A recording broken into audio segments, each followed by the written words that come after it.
बिस्मिल्लाहिर्रहमानिर्रहीम। आज सुबह से एक प्रपोजिशन पे मुझे काम करना पड़ा। वो प्रपोजिशन इस तरह से थी कि एक शख्स ने कुछ प्रॉपर्टी खरीदी और एग्रीमेंट टू सेल जो है वो उस शख्स ने करके दिया जिसके पास जनरल पावर ऑफ अटॉर्नी था, और उसकी बुनियाद पर स्पेसिफिक परफॉर्मेंस में जाना था। तो कुछ काम हुआ तो कोर्ट से वापसी पे मैंने कहा अपने दोस्तों के साथ शेयर करते हैं। वक्ता बै जो है सेक्शन 54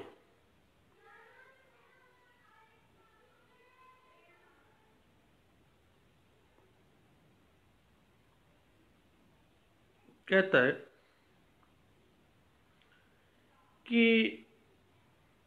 किसी भी अराजी को, किसी भी जगह को बह करने का मुआहदा, जिसको एग्रीमेंट टू सेल कहते हैं, वो दस्तावेज है जिसकी रूह से जायदाद की मुंतकली अमल में आएगी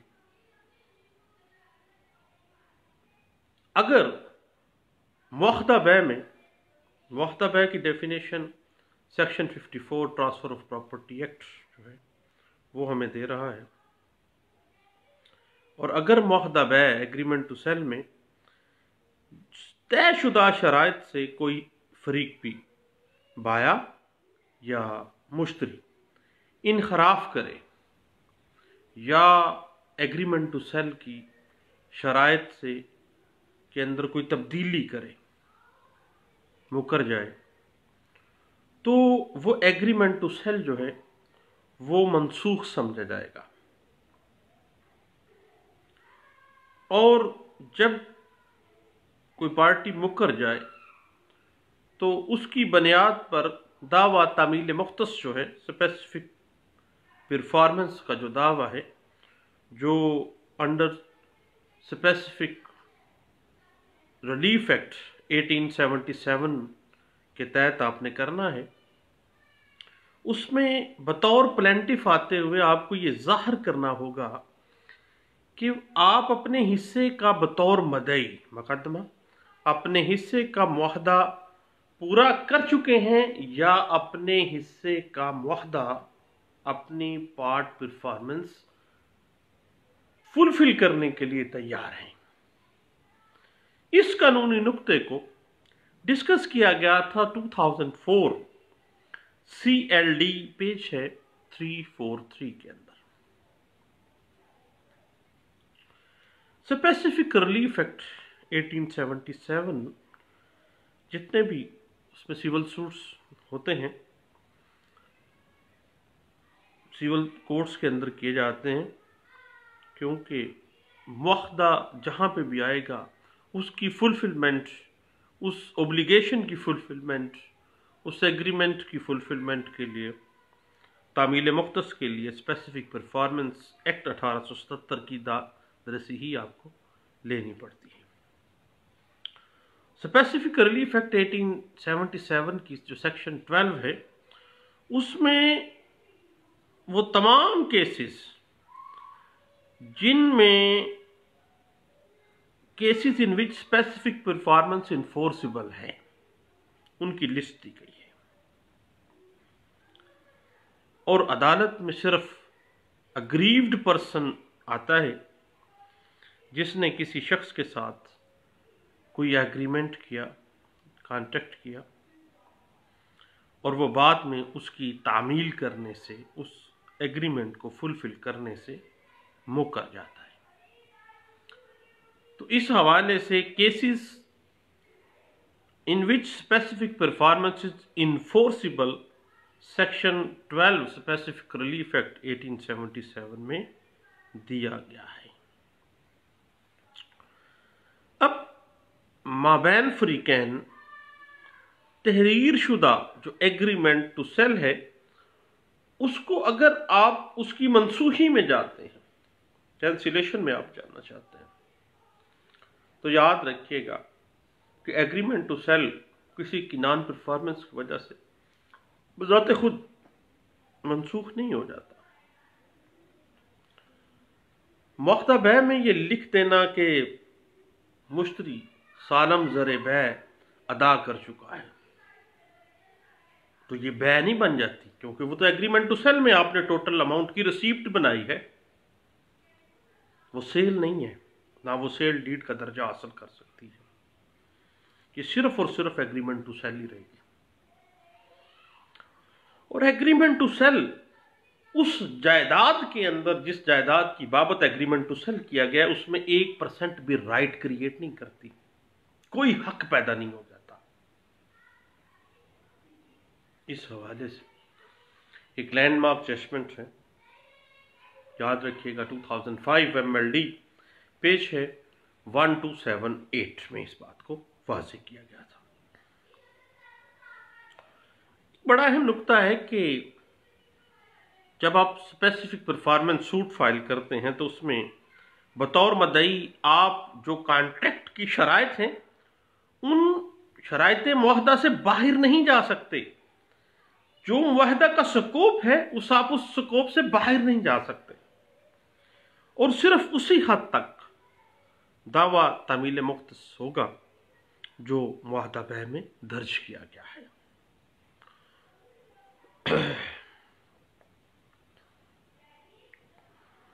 अगर मुआहदा बै को मनसूख करवाना है तो पहले बाया ने मनसूख करवाना है, पहले मुश्तरी को नोटिस देगा, और बगैर नोटिस मुआहदा बै जो है एग्रीमेंट टू सेल है,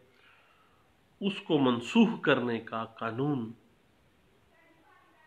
कोई जवाज नहीं देता और कोई सुकम नहीं देता, कोई रास्ता नहीं देता। और हत्ता के मुआहदा बै को मनसूख करना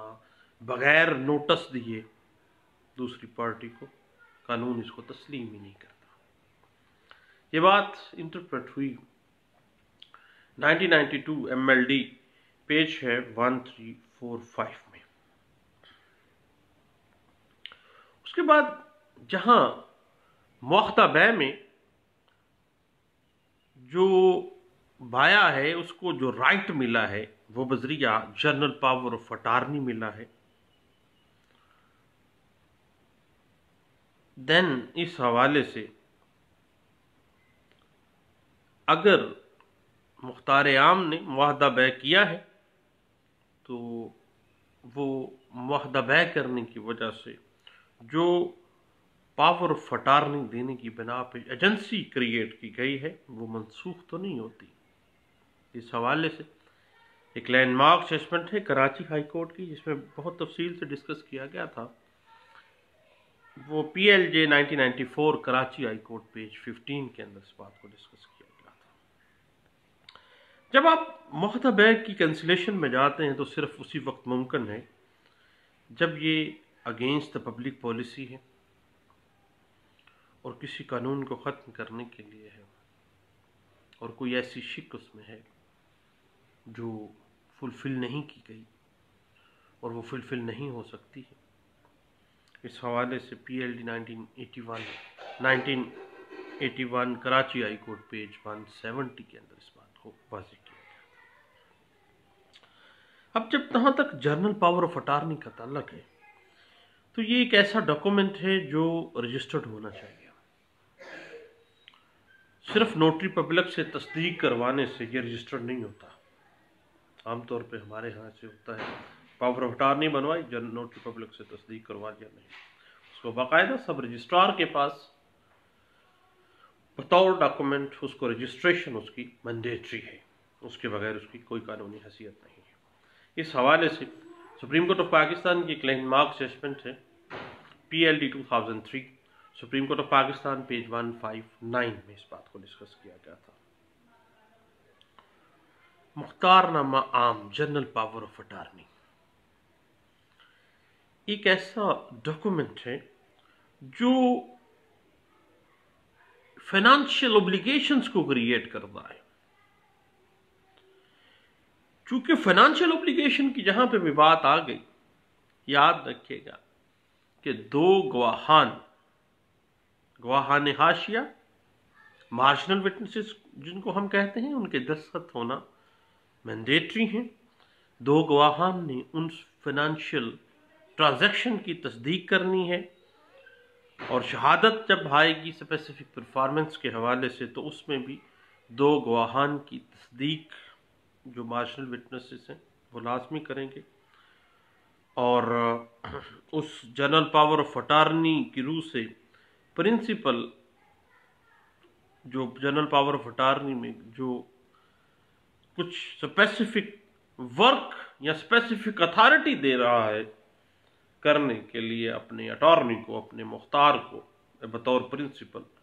तो वो उस अटॉर्नी को कुछ इख्तियारात दे देता है। अब बात हो रही थी स्पेसिफिक रिलीफ एक्ट 1877 के हवाले से। सेक्शन 12 से लेके सेक्शन 30 स्पेसिफिक रिलीफ एक्ट 1877 जो है वो स्पेसिफिक परफॉर्मेंस ऑफ कॉन्ट्रैक्ट्स के हवाले से हैं, जो माबैन फ्रीकैन जो भी कॉन्ट्रैक्ट्स हुए हैं। और पहले भी बात की कि सेक्शन 12 जो है स्पेसिफिक रिलीफ एक्ट 1877 उसमें उन कॉन्ट्रैक्ट्स का जिक्र है जो परफॉर्म किए जा सकते हैं, जो इन्फोर्सिबल करवाए जा सकते हैं। और कानून में तमाम जो मुख्तजात हैं वो काबिल तामील तो होते हैं, मासवाए उन मुख्तजात के, उन कॉन्ट्रैक्ट्स के, उन एग्रीमेंट्स के जिन पर ख़ास तौर पर not specifically enforceable under section 21 specific relief act 1877 में वाज़ेह तौर पर कह दिया गया कि ये जो कॉन्ट्रैक्ट्स हैं ये स्पेसिफिकली इन्फोर्सेबल हैं ही नहीं, इनकी तामील करवाई ही नहीं जा सकती, बाइंडिंग का दर्जा नहीं रखते।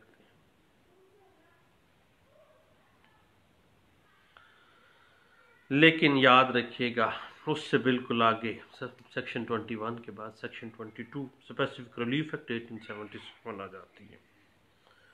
उसमें ख़ास तौर पे कहा गया था कि जो स्पेसिफिक परफॉर्मेंस के सूट्स फाइल किए जाएंगे अंडर स्पेसिफिक रिलीफ एक्ट 1877 उसमें डिग्री जारी करने का जो इख्तियार है उसमें अदालत पाबंद नहीं है, और सिर्फ इस वजह से दावे में डिग्री सादर होनी चाहिए कि ये बात जहन में रखिएगा कि ये जो इख्तियार है स्पेसिफिक परफॉर्मेंस का that is 110% discretionary power of the civil court.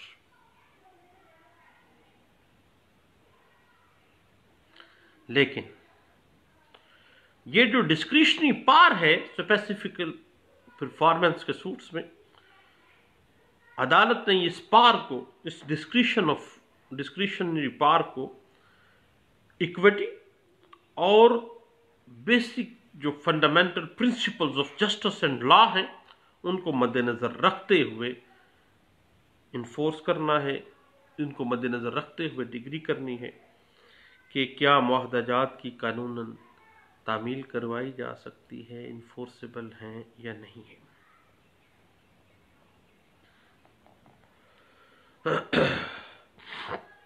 जब भी हम स्पेसिफिक रिलीफ एक्ट 1877 के तहत कोई स्पेसिफिक परफॉर्मेंस का दावा दायर करते हैं तो उसमें सबसे जो अहम चीज़ है वो ये देखना है कि जो एग्रीमेंट है, एग्रीमेंट टू सेल जो है, क्या उसमें कोई ऐसा लकूना तो नहीं है जो सेक्शन 21 जो कि कॉन्ट्रैक्ट्स स्पेसिफिकली नॉट इन्फोर्सेबल हैं उनमें तो नहीं फाल कर रहा। और आमतौर पर बाज़ दफ़ा जो एग्रीमेंट टू सेल है वो जनरल पावर ऑफ अटार्नी के जरिए किया गया होता है। एक बंदे ने जनरल पावर ऑफ अटार्नी ले ली, अब वो आगे प्रॉपर्टी सेल आउट कर रहा होता है। और अगर उस बुनियाद पर, उस एग्रीमेंट टू सेल के ऊपर जब आप स्पेसिफिक परफॉर्मेंस सूट फाइल करते हैं और मुद्दा अलय इस एग्रीमेंट टू सेल को तस्लीम ना करे और उसमें वजह यह बयान करता है कि उसने जो जनरल पावर ऑफ अटार्नी है कभी दी नहीं है, मुकर्रर ही नहीं किया है, उसने अटार्नी को कभी मुकर्रर किया ही नहीं गया है, और ना ही उसने, अगर उसने किया है तो उसमें वो ये भी प्ली बाज़ ले लेता है कि उसने जो जनरल पावर ऑफ अटार्नी दी है उसमें कतई सूरत उसने ये अथॉरिटी नहीं दी है उसको कि वो मुआहदा बै कर सके। जब वो मुआहदा बै नहीं कर सकता उस प्रॉपर्टी को, देन वो उसने ये जो एग्रीमेंट टू सेल किया है, ये प्रिंसिपल जब कह देता है वो इनकार हो जाता है। और अब स्पेसिफिक परफॉर्मेंस में जिस बंदे ने वो एग्रीमेंट टू सेल बतौर मुश्तरी खरीद ली थी प्रॉपर्टी, अब वो बेचारा सूट में आ गया है। इस तरह से जो पावर ऑफ अटार्नी जो है वो मामला ख़राब हो जाता है, और जो प्रिंसिपल है उस जनरल पावर ऑफ अटार्नी को देने वाला मुख्तारनामा दहिंदा जो है, उसके दस्तखत और अंगूठा मुतनाज़ा हो जाता है कि वो कहता है कि जी मैंने तो ये जनरल पावर ऑफ अटार्नी दी नहीं है, या इसको मैंने कतई सूरत ये इख्तियार दिया ही नहीं था। अब अदालत उस हवाले से ये देखना होता है कि आया मुख्तारनामा आम जिसकी बिना पर मुख्तार आम जो मुकर्रर हुआ था बंदा, उसने बाया की अराजी जो लैंड है वो फरोख्त करने का बतौर मुख्तार आम मुआहदा किया था, क्या वो सही है या नहीं है। उसके बाद आ जाएगा सेक्शन 84 कानून शहादत आर्डर 1984। अब ये तय करने के लिए कि क्या पावर ऑफ अटार्नी पे दस्तखत अंगूठा उसी शख्स के हैं जो मुख्तारनामा आम का दहिंदा है, तो अदालत उस मुख्तारनामा दहिंदा को जो अदालत में हाजिर हुआ है उससे कह सकती है कि कोई लफ्ज़ तहरीर करे, ताकि उस तहरीर का मुतनाज़ा तहरीर या दस्तखत के साथ कंपैरिजन कर सके, खुद भी मुआजना करने का इख्तियार कानून शहादत आर्डर 1984 उसको दे रहा है। और सेक्शन 84 QSO के अंदर ये बात वाज़ेह भी है, और इस हवाले से एक लैंडमार्क जजमेंट भी है 2013 PCRLJ पेज है 493 के अंदर इस बात को वाज़ेह किया गया था। अब मामला उस वक्त बनता है जब किसी प्रॉपर्टी का जो property general power of attorney के जरिए एक अटार्नी को के हवाले की गई है, उसकी बुनियाद पर जब एग्रीमेंट टू सेल आप कर रहे हैं बतौर, जब आप ले रहे हैं बतौर मुश्तरी, तो अब उस जनरल पावर ऑफ अटार्नी को बहुत गौर से देखा जाना चाहिए था कि जो जनरल पावर ऑफ अटार्नी है उसमें कौन कौन से इख्तियारात मुख्तारनामा दहिंदा की तरफ से दिए गए हैं,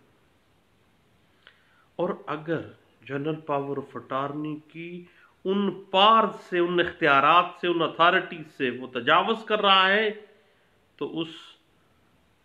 मुख्तार आम का ये जो फेल है वो गैर कानूनी है और उस एग्रीमेंट टू सेल की कानून में 0/0 हैसियत है। इस हवाले से 2005 MLD पेज 1940 हमें सपोर्ट करती है।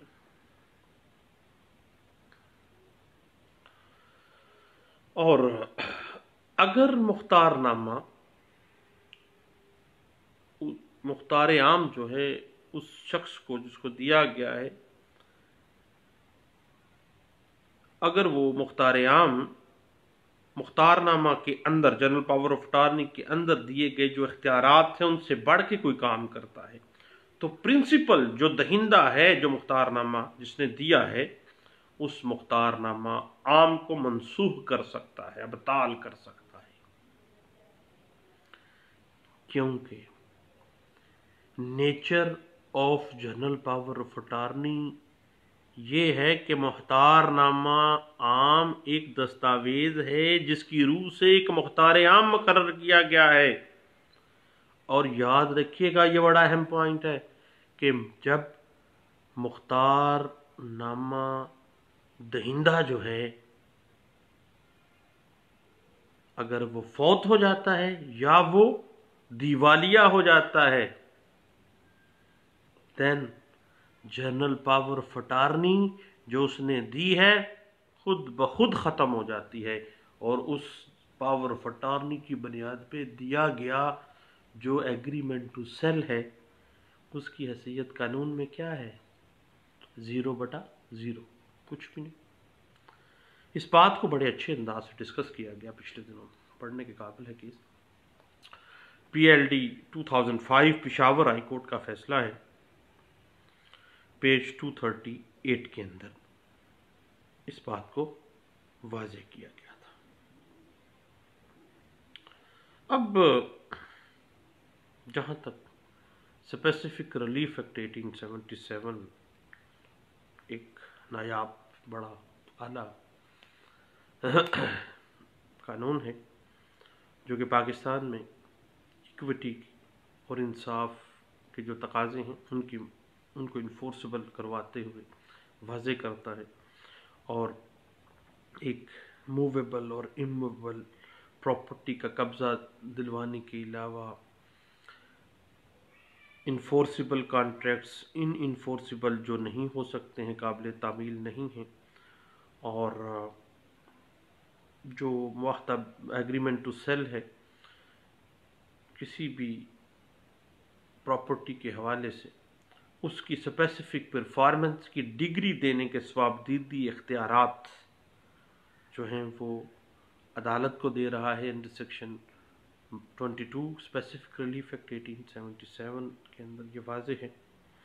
और उसके बाद ये वाज़ेह करता है कि कौन कौन से जो कॉन्ट्रैक्ट्स हैं वो इन्फोर्सिबल हैं और जिनकी स्पेसिफिकली इन्फोर्स करवाया जा सकता है, और कौन कौन से ऐसे कॉन्ट्रैक्ट्स हैं जिनकी तामील नहीं करवाई जा सकती स्पेसिफिकली, और दावा तमील मुख्तस के ख़ारिज होने के इफ़ेक्ट्स क्या होंगे, और रेक्टिफिकेशन ऑफ डॉक्यूमेंट्स के हवाले से ये वाज़ेह करता है। रिसीवर से मुतल्लिक़ा तमाम कानून इसके अंदर मौजूद है, और उसके अलावा इंजेक्शन हमने जो अदालत से लेना है हुक्म इम्तनाई दवामी, उसको ये डील करता है। और इसके ऊपर फ़र्दन हमने मुख्तलिफ टॉपिक वाइज हमने इस पर डिस्कस ऑलरेडी कर चुके हैं। आप यूट्यूब पे सर्च कर सकते हैं और उसको सुन सकते हैं। लेकिन एक बात है कि कती सूरत लॉ लेक्चर्स नहीं हैं ये बुनियादी तौर पर कानूनी नुक्ता किसी भी केस का उसके ऊपर गपशप है, और इसको गपशप के तौर पे लें, और हमेशा उस वक़्त इसको सुने जिस वक्त आप बिल्कुल फारिग हों, कोई काम करने वाला ना हो, देन आप ये सुन सकते हैं और इसको गपशप के मूड में लीजिएगा। कभी सूरत ये लेक्चर वगैरह नहीं है। लेक्चर का लफ्ज़ इस वजह से इस्तेमाल किया जाता है ताकि सर्च करने में आसानी हो सके। बहुत शुक्रिया, थैंक यू, अल्लाह हाफिज़।